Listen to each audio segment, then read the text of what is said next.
So here's a hot take. I thought upgrading my camera would instantly make my photos better.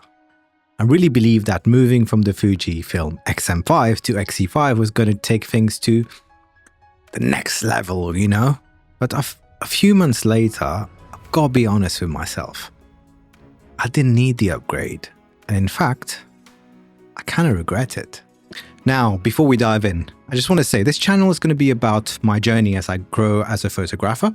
You'll see POV photo walks, reflections like this one, and occasional gear reviews when I do get my hands on something new or something that I already have. Now, if that sounds interesting to you, make sure you hit that subscribe button and give this video a like. Subscribing is free and it really helps me keep making more of these videos. So story time. Back in January 2025, I bought my first camera, the Fujifilm X-M5, and it only had one purpose. And that purpose was to be a webcam, or better than my webcam, for my Twitch streams.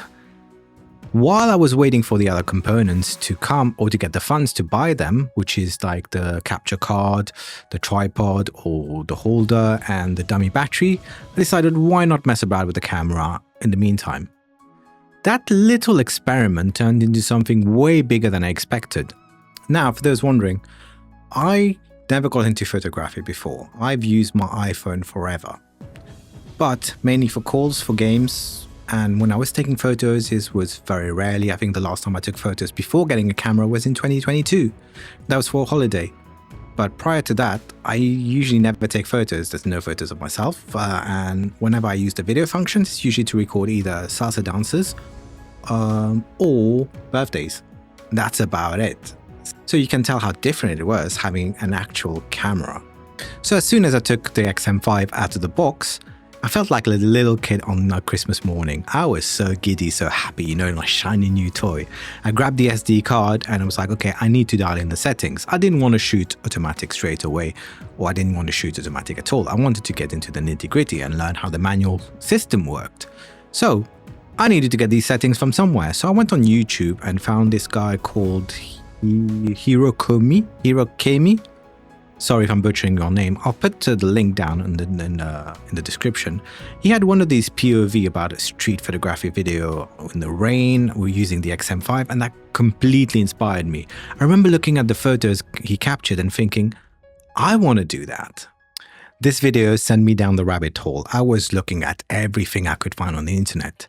Film simulations, exposure triangle, all of it, you know, even like composition principles like leading line, rule of thirds, frame into a frame. And I started going on photo walks, actually leaving the office and going on a walk just for the fun of it. And you know what? It completely changed the way I saw my surroundings. I started slowing down and actually noticing the things around me. I wasn't just walking to get from point A to B. I was walking to see. Learning all the manual controls was a steep learning curve, though, don't get me wrong. I had no idea what I was doing at first, but I just threw myself into it. I learned how to expose properly, mainly through trial and error, and also how to compose a shot, looking at different people's ideas, and how to chase the light. And I was loving it. That camera came with me to a few holidays. So I went to Prague, Geneva, and Marrakesh this year, and I captured so many memories with it. It was beautiful, imperfect, and they feel real, you know. I love some of the pictures I've gotten. I'm going to put them on the screen now. So then came the X-E5. Fujifilm announced it and I was like, this is it. This is my perfect upgrade. I'd been shooting for a few months by that time, learning the ropes, and figured, okay, I'm no longer a beginner. I need something better, right? I told myself that I needed better photos, better video quality, and most important of all, I needed in-body image stabilization. So around that same time, I wanted to try my hand at shooting dancers during salsa events. I'm also a salsa dancer, but I do attend these events, so I like recording them. So I've always done this on my iPhone. I thought, you know, I've got a professional camera, why not use it? Or a good camera, why not use it? So I gave it a try, but the shaky footage just really wasn't cutting it on my X-M5. So I was like, perfect opportunity. Pre-ordered the X-E5, and a couple days before it arrived, I sold my X-M5. At that time, I thought, I've moved on, I've outgrown it. Now, credit where credit's due. And to be fair, the X-E5 is an incredible camera. It's beautifully built, it's got IBIS, a proper EVF, higher resolution, and all the bells and whistles. But after a month of using it, something started to feel off. The video quality is still shaky because, let's be honest, if you want to shoot like sus-up videos or videos with motion in it, you kind of really need a gimbal for smooth handheld shots, no matter what body you're using. So my photos were not magically better. Turns out if your composition is lacking, no amount of megapixel is going to fix that. Or a different sensor. And here's the funny part. I never missed the EVF on the X-M5 until I use one on the X-E5. It's that whole thing, ignorance is bliss thing, you know? And then there's this, the fact that the X-M5 doesn't have the ability to crop in, it actually forced me to be more deliberate with my shots. Reminds me of the Instax cameras that I've used recently. So you were using a focal length, you had to be deliberate with your shots. I wasn't doing any post-photo cropping or anything like that. So I had to slow down, really think about how I would frame everything. And sometimes I loved the photos, other times not so much. But that's okay because I'm still learning, you know. I kind of missed that part of the process, which should still be there, but I'm more reliant on the cropping now.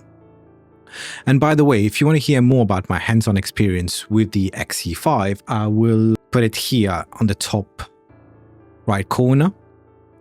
And now looking back, I'm starting to realize maybe I didn't need more features. Maybe I just needed more time to grow, to shoot, and to enjoy the process. And a new camera was not the answer. The X-M5 was good enough.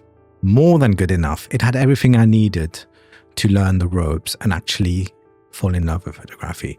It took beautiful pictures. It even shot open gate videos. The smaller file sizes with the 26.5 megapixel sensor was actually a blessing for editing and my storage space, to be fair. It was lightweight, fun, although it did feel a bit plasticky, but it was a really nice camera to have in the hand. And more importantly, it was a camera that made me want to go outside and create. If I knew what I know now, I probably would have kept the X-M5 and used that upgrade money to buy me something like a gimbal, new lens, or just take another trip and take more photos and create more memories.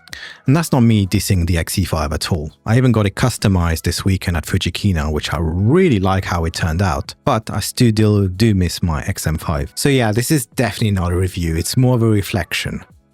It's a love letter to my first camera. Sometimes I think it's easy to get caught up in specs, upgrades, and think, you know, if I just had this, maybe then I could make something amazing. But the truth is that the gear isn't what makes the difference, really. You do. Now, I have been asked this in one of the comments as well. Will I buy the X-M5 again? Truthfully, now that I have the X-E5, it seems like more hassle to go back and get the X-M5. But if I have the option, yes, definitely. If funds were unlimited and I could have that as a second camera, then yeah, definitely I would get the X-M5 again. I don't see any reason why not. It was a fun camera, had a great time with it, and it brings back good memories. Now, if you're watching this and thinking about upgrading your camera, maybe ask yourself, do you need more? Or do you just need more time with what you've got already? Or do you need a specific thing that you think this camera is going to do? And thank you for your time. Thank you for listening to me. Just let me know in the comments below. What was your first camera? Do you still have it? Or do you kind of wish you still did? If you had the same experience, please do share your experience. I'm always wondering what other people's journey has been like. So very much looking forward to the comments. On that note, I'm going to leave you guys to it. Thank you very much. Ta-ra.